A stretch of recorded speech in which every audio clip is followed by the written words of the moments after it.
People with just minor infections of their nose, throat and lungs could soon be told to isolate themselves for 7 days as the UK government ups its attempt to limit the outbreak of the coronavirus. The change in advice, which might take place as soon as next week, came as NHS England announced a fifth person had died from the illness.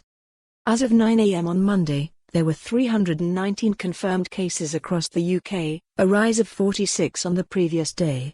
In Scotland, Nicola Sturgeon said the number of confirmed cases had increased by 5 to 23.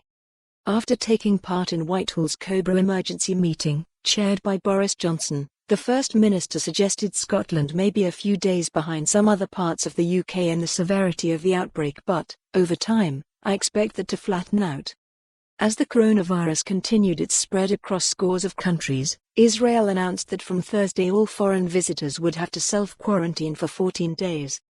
In Ireland, Leo Varadkar, the Taoiseach, warned more than half of the country could contract COVID-19 as the government unveiled a €430 million financial package to tackle the health crisis. The Republic confirmed more cases, bringing the total number to 24. Italy remains Europe's epicenter of the outbreak with 7,375 cases, the highest number outside of China, and with a death toll of 366. Restrictions have been imposed on around 16 million people for nearly a month to contain the spread of the coronavirus. Last night, Giuseppe Conte, Italy's premier, announced strict coronavirus quarantine measures, which include a ban on public gatherings, would be extended to cover the entire country. People will only be permitted to travel for work or family emergencies. At a Downing Street press conference, the Prime Minister prepared the UK for a potentially significant shift in the development of the virus, calling for a great national effort to meet a big national challenge.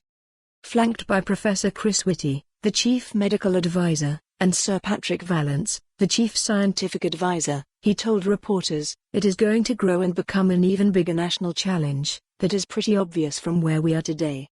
Mr. Johnson insisted, "We know how to defeat it and, with a great national effort, we will be able to pull together and do just that." Professor Whitty explained, "We are expecting the numbers to increase initially slowly but really quite fast after a while, and we have to catch it before the upswing begins.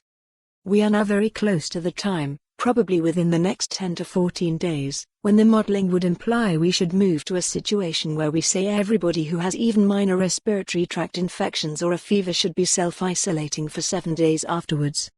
While the government maintains the UK is still in the containment phase of A. For more on this story, visit the news article link.